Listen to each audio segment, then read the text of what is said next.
Over to Freddie Page and the team. Hello. Good morning, everyone. Thank you so much for having us today. My name is Jasmine Weiss. I'm the Community Engagement Program Specialist for VTDITC.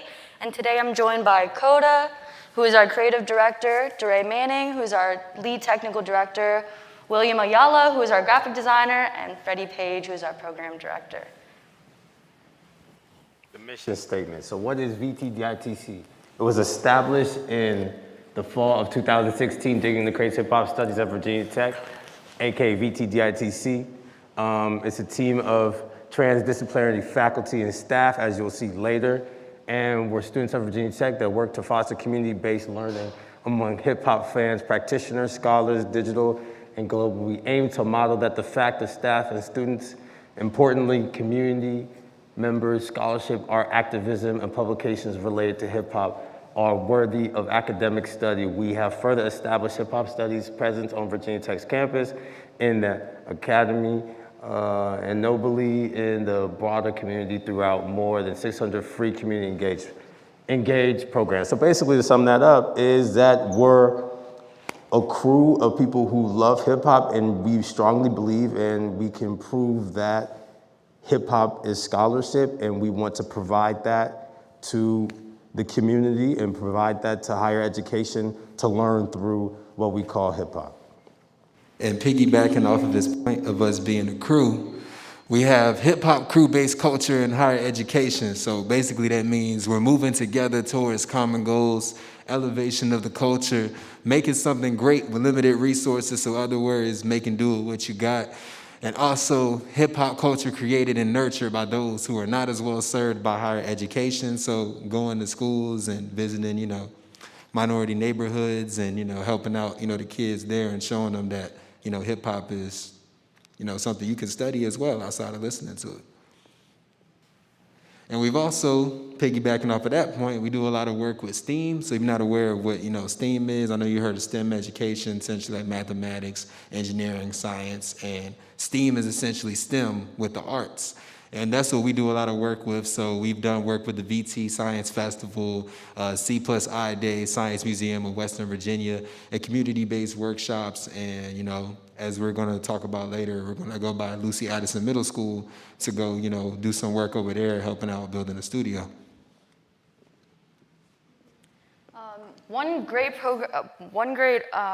opportunity with Digging in the Crates is this experiential learning, which is an opportunity for student fellows who we have here today to learn what it's like to be in a real job, in a real community. And they're getting a real world experience, sending emails to community partners, putting together events, planning events, but they're students at the same time. So it's an opportunity to learn instead of actually just running into a real field. And then with this process, we always reflect on what we're doing. So it's always not just doing, but learning from what we're doing and improving. So our student fellowship program, we are a student-led program. We are comprised of students from various backgrounds. We all have our own respective roles, specializations, and skills, and we put that together in order to collaborate to curate content, as well as develop programming, and put our own spin on Digging in the Crates. Agency, that means students have the opportunity to make decisions that impact the organization, sharing resources with broader student community and the community beyond campus. So we tap into not just the New River Valley, but we've even gone as far as Roanoke. We are devoted to individual student goals and also provide mentorship. So I believe these two are intimately tied. As we know, there's a distinction between mentorship and teaching. Mentorship provides us with a network to communicate with those that served in the past and those that serve in the present. And student development theory, that is when students learn to grow and develop as a community when attached to academia and education, and that is in place here. With VTDITC, we are able to grow as professionals, and I know speaking for me personally, I've been able to adapt a portfolio that I would not have imagined and also have the confidence to take on new projects. And our current student fellow roster is made up of who you see standing in front, but as well as some who couldn't make it today. We have DeRay, who is studying business management, Dakota, a philosophy major, E, our photographer who's not here with us, Jasmine, who just finished her undergrad, John Kabungo, a grad student studying creative writing, Robbie, studying BIT, and myself, a marketing management student. Partners. It's very important to collaborate if we're going to be a community-based organization. We don't just tap in, go within Virginia Tech. We also go with, like we said, New River Valley, Roanoke. We go everywhere. We actually had to cancel one of our things because one of our OGs, shout out to Craig, you know, he had some family emergency, so we had to cancel what we were doing later today. But next Friday, we are going to Roanoke and teaching some middle schoolers, elementary schoolers how to rock and like what's hip hop all about and stuff like that. So yeah, this is basically us, you know, just in the community. We got a lot of campus units and off campus. So, and we have tons of partners.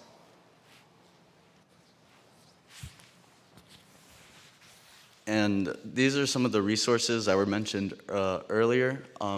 So first off, in 2018, I have to mention the ICAT seed grant, which we got about a year and a half into digging in the crate's existence. Following that, we had a special project in Radford High School in creating the Bobcat studios for them. Here, we were able to purchase professional studio-grade equipment and install it in the Armory building, and we are currently also giving them the content to have that studio at their disposal responsibly and also use it effectively. We also have the Lucy Addison Middle School project, which we took a similar approach to Radford High Schools. And again, next Friday, we will be going over there and impacting a school with a 87% minoritized enrollment rate. This right here is our annual report that our graphic designer puts together for us every year. And it's just a summary of what we do in 1 year. And this is a reflection of 2020 to 2021. One thing I really want to highlight is the basic 5 elements of Virginia Tech Digging in the Crates, which first being the community media literacy workshops, which are those workshops where we go to the Boys and Girls Clubs or the middle schools, high schools around the New River Valley. We also have studio hours, which is located in the media building, what we call True School Studios with professional music equipment. That's open and free weekly to the community beyond just Virginia Tech students. And it's an opportunity for people to record. We have students who engineer and can help people record, help with lyric writing, whatever you need with the process. We also have our monthly seminar series, which we actually had our seminar last night. On intro to DJing and fair use. That happens once a month, and again, is a free and open to the public event. Curricular, we've been able to assist Virginia Tech with some of their actual credit-bearing classes, including Foundations of Hip Hop, which is listed under Sociology, Africana Studies, and then lastly, Practitioners for Hire. We find it really important to hire students and actual hip hop practitioners. At our monthly seminar series, we always try to bring a guest scholar and give back to the community in that way. In 2020 and 2021, we also received 3 grants. We did 2 professional presentations. We interacted with almost 6,000 community individuals. We had 106 events, and we were able to compensate 12 scholars and artists. And pictured here is some of the work I've made as a graphic designer here. Up top is a photo of the team, and below are some of our external marketing materials, specifically flyers. Bar the one in the bottom left, the ones on the bottom right are upcoming, and up top we have the cover art for the mixtape, which we just released last week. And if you guys, that's pretty much it. If you guys have any questions, I would say you can email us, email our program director, Craig Arthur. You can email me. You can holler at me if you need my email, or follow us on Instagram at VTDITC. And our upcoming event is, we have so many, but our upcoming seminar is Healing Through Hip Hop in March on Thursday, the 24th. We're happy to invite Dr. April Alexander, a former Virginia Tech alum, to come and speak about hip hop and mental health. We also have a word of mouth event next Thursday and a movie night with a collaboration with a campus student organization. This is our QR code for Bandcamp and SoundCloud for our VTDITC Vista Anniversary mixtape. And so you can just scan it, because QR codes is the future, I always say. Just pull out your phone and you have the link. Yeah. And we appreciate your time and everything. Thank you. Excellent. Thank you so much, team. Wow. You guys have been doing, I know that they've done a lot, because every time we have an outreach event at SENI or associated with SENI, they're signed up and doing it. They're just fantastic. So thank you. But oh my goodness, those numbers are quite impressive. Good work. Thank you. What questions do we have in the room? If you're online, go ahead and type your questions in, and I'll get them on my computer up here. Who's got a question?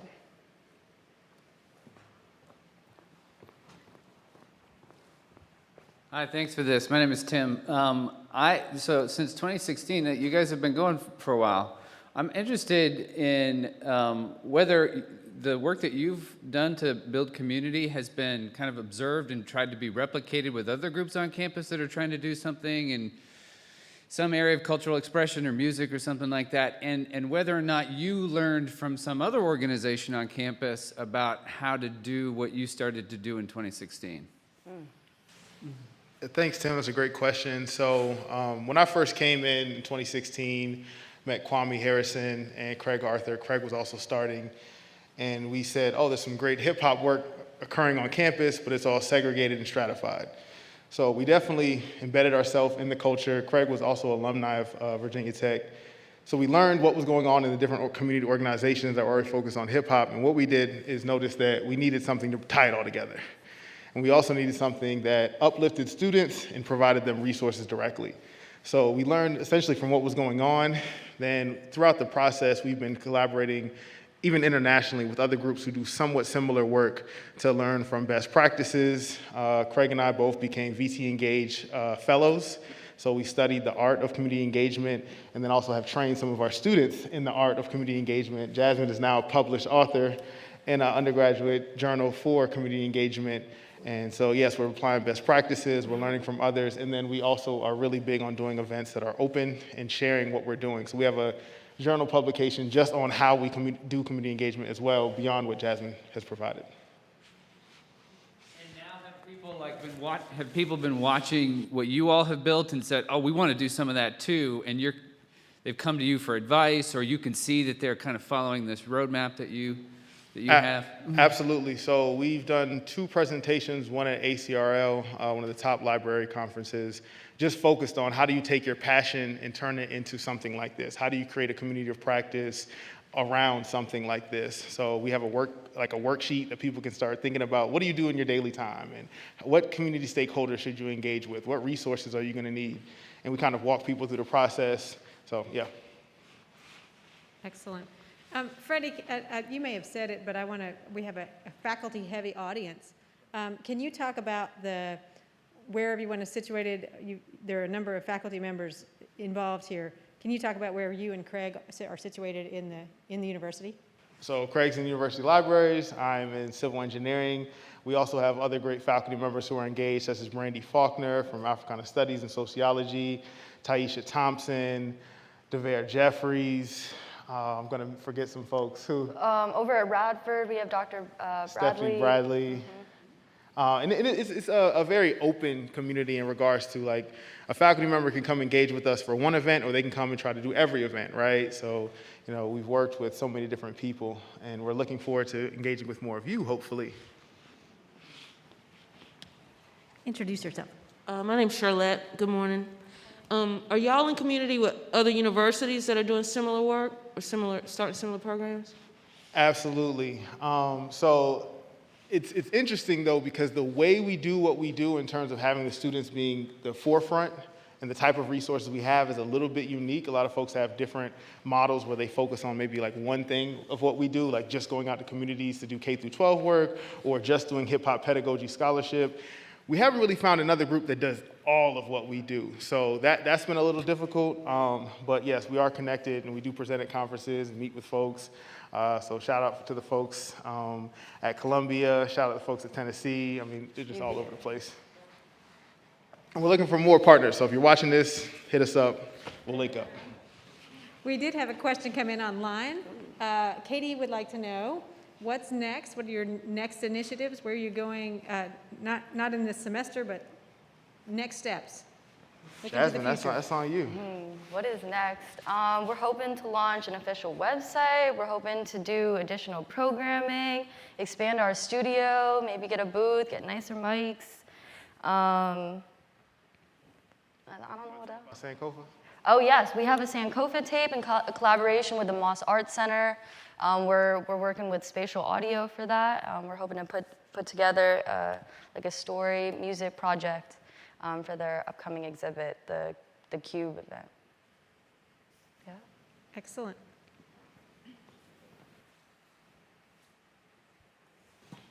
Good morning. Can you talk a little bit about how, if people want to get involved with the community, what's the easiest and best way that they could do that? The best way they could do that is just hit us up on our social media, email Craig or Freddie, and they'll just directly trickle in. And if you're really interested, then and we see you serious, we'll, get you acclimated on what you want to, do. And I need to shout out Freddie and Craig because they really hone us to what we really want to do. Oh, you want to DJ? Okay, then we're just going to give you these opportunities to master your craft. So basically anybody can join. We're open to all people, and we just want to bring hip hop to the world for real. So that's it. Do you mind if we maybe tell some stories of how folks got involved? So the graphic designer before me, I actually met her at a concert in DC, but I knew she went here. And I also do graphic design for one of the sponsoring organizations. But basically it was just word of mouth. And I got brought in kind of as a family. I was very extroverted at first. I'm sure you could tell by the shakiness of my voice when I was presenting. But it's ever since I've come in, I've loved it. And yeah, they really give me free range of expression, but as well as a platform to develop professionally. Oh, so when I came here, I was just, I love making music, I rap, I love freestyling. So ultimately I was just everywhere on campus, just freestyling, attending studio hours, and I was actually involved with making the mixtape for the Black Cultural Center, and that's how I really started getting involved with Virginia Tech, digging in the crates.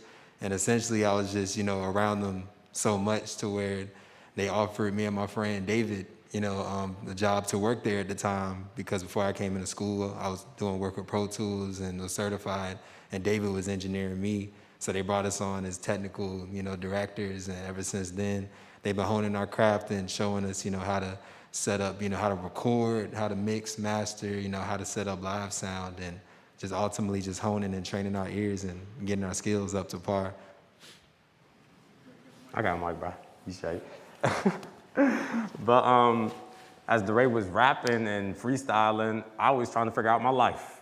And, because me and DeRay were in the same class, so I always knew he was part of Virginia Digging in Crates. And when hip hop became my life, and I started going to studio hours every day, or every Friday at the time, and in Studio B, shout out Studio B, the OG place for me. And I started, being around there, and I was just I asked C Sharp, AKA Craig, and I was like, so what do I gotta do to join? He's like, this, and this. And I was like, word, I want to join for real. It's really very family oriented and, just putting everybody on to greatness. So, yeah. And my story kind of started off right across the street. I was a freshman and stayed in the GLC. And it's, I don't know if you're familiar with the dorm setup, but it's not exactly the same as your freshman year experience. Most of the doors are closed. It's mostly international students, so it's not that open door communal experience that you normally get. So when I first came to campus, I felt pretty secluded. I couldn't really find a group that I felt I belonged with. And I randomly searched on Gobbler Connect, which is this search engine for students to find other organizations on campus. And I just typed in things that I was interested in, and then I found Digging the Crates, and I was really happy to find a group of people that appreciated music in the way that I did. So it's really been amazing. I feel like I might have transferred out of tech if it wasn't for Digging in the Crates, honestly. So I'm really grateful for this program. Excellent. Oh, go ahead, Freddie. I said we're really happy she didn't, and I think the common thread through this story is you got to show up. You got to be here. You got to come connect, and you got to want to do the work. We did have another question come in online. I know Craig wishes he were here with us this morning, but he did send you all a question, and that is, why are you all so fresh? Oh, no. It's just the culture. It's just what we do. Yes, sir. What's up? Good morning. Great. Let me ask one question real quick before I'll get right there, Tim. Can you all talk a little bit about the Radford project? I know Jamie Little is with us this morning. Can you talk about what you're doing there? Yeah, sure. So we started this incredible and somewhat insane project to develop a hip-hop studio at Radford High School because there was this really cool young brother who was pushing hard to the administration to have a hip-hop club. He put a proposal up, got a few $100s to have a designated space, a little bit of equipment, and time to record and make music. And we saw that and we said, hey, come connect with what we've got here. They really liked the studio that we had here. And we were like, we got to pour some more resources into it. So we connected with ICAT, got a few more resources. I actually found a recording studio in Pulaski that was going defunct for some other reasons. I took their vocal booth. It was this really big, monstrous box. We're starting to rebuild it over there at Radford. And it's been a slow grind because of COVID. So originally I was going to take some of my construction engineering students to go over there and help build everything. But we couldn't do that because of COVID. So right now we're kind of still in limbo trying to finish it up, but we really have a great opportunity there to connect with the teachers who are really trying to help students understand, again, hip hop as scholarship, translating it to a variety of different skills. So that's kind of the summation of it. Is there any more specifics you want to know about it? Jamie, do you want to comment on how it's gone for you? And I'm there. Don't you worry, Tim. Sure. This group has been fantastic to work with and very supportive of everything we've tried to do. The students came pre-COVID to a workshop here on campus, and I probably have never seen a better workshop or experience for students. They were brought into your culture, you welcomed them, and Cody, I remember, you were there, and it was just, quite an experience for them. They were accepted, they got to see, how this works in your world, and the mentorship, just by example, was incredible. So I appreciate everything that's being done, and I think we'll start moving forward, now that COVID hopefully is behind us, in a sense. Hopefully getting close. Thank you, Jamie. I think Tim has a question. Yeah, sorry, me again. Actually, I got a question from a colleague. He wanted to know what it would take for you all to schedule your April seminar in this building. I think he wants to bring you in here. So you can think about that. That's like me planting a seed. The second thing is, I wonder if the students have gotten any pushback, maybe from friends or, I don't know, outsiders maybe, who are like, what are you doing mixing up with these professors and academics? There's a show years ago that was really meaningful to me called Freaks and Geeks, and it was about high school, and one of the geeks was hanging out with the freaks who had a band, and they were playing their song, and it wasn't terribly good, and she was like, you gotta practice. And I says, like, the James Franco character got all bent out of shape, and he was like, you're turning rock and roll into school. And to hear you say, like, oh, hip-hop is scholarship, the teacher in me is like, yeah, that's beautiful, that's great. What a way to, draw young people in. But I wonder if the young people have had other people say, like, you're turning hip-hop into school, like, what's up? I wonder how you would respond to that. Honestly, we haven't, from my experience, I haven't personally ran into any pushback, because, I think ultimately, the way that we go about it is the way we present it, which is, I think, is what helps us stand out, because even though, we're doing a lot, with the community, with the kids, and also, allowing people to come in and hone in on their craft, Like we'll still do things like, you know, create our 5th anniversary mixtape. And when we create these projects, we'll have a theme centered around these projects, but we basically don't tell people that, oh, you can't say this or you can't do this, because there's an understanding that there is like, you know, limits and of course like, you know, a line that can't be crossed when you are creating, but we're not trying to hold anybody back from doing their truest art in their purest form. And a lot of times, to be real, is I think another reason why I don't get pushed back, because anytime, you know, we need some backup, they just ask me to freestyle the whole time and we good. Not good. Well, I haven't really received student pushback. I've received pushback from my parents, but that was more on, you know, because they were like, because I wanted to transfer to Hampton, because Virginia Tech really wasn't it for me at the time. And they were like, why do you not want to transfer, blah, blah, blah. And I was like, because I found Virginia Tech digging in the crates. They don't fully understand, because honestly, I haven't broke it down to them, and that's me. You know, I should really sit and be like, this is why it's important. Like, I'm on a community-based level, this is what I'm doing. I haven't done those numbers yet with them. But they know that I'm really passionate about it, and so they're gonna be like, okay, you do you, and we'll support you and everything like that. But besides that student pushback, nah, they really enjoy it. One thing I really want to do, I'm gonna just put this in the universe. We're definitely trying to find the disconnect, because we're trying to get so many folks out. Like, it's hip hop. If you say you love hip hop, right, we would think logically you would be all over this and you would be coming to this all the time. But we want to figure out what's the perfect opportunity to build like the biggest community, have everybody. I know you can't have everybody, but you know what I mean? Like, bring tons of people to these types of things. You know, maybe it's the spacing, maybe it's the way we're communicating, but we're always searching and trying to find that specific way. We got numbers, but we're trying to get numbers, if you get what I'm saying. So, yeah, I feel like that's the only, in my mind, that's the only thing that I'm trying to, or our crew is trying to push, because this is just life to us. We're really trying to teach but not preach at the same time. Yeah. We are at time this morning. I'm glad I had some note, because I would sit and listen to you all for a lot longer.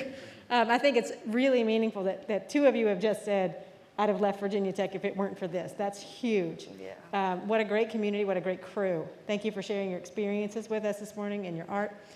Thank you all for being here. We'll be again here next week for a Cine Playdate. So we'll look forward to seeing you then.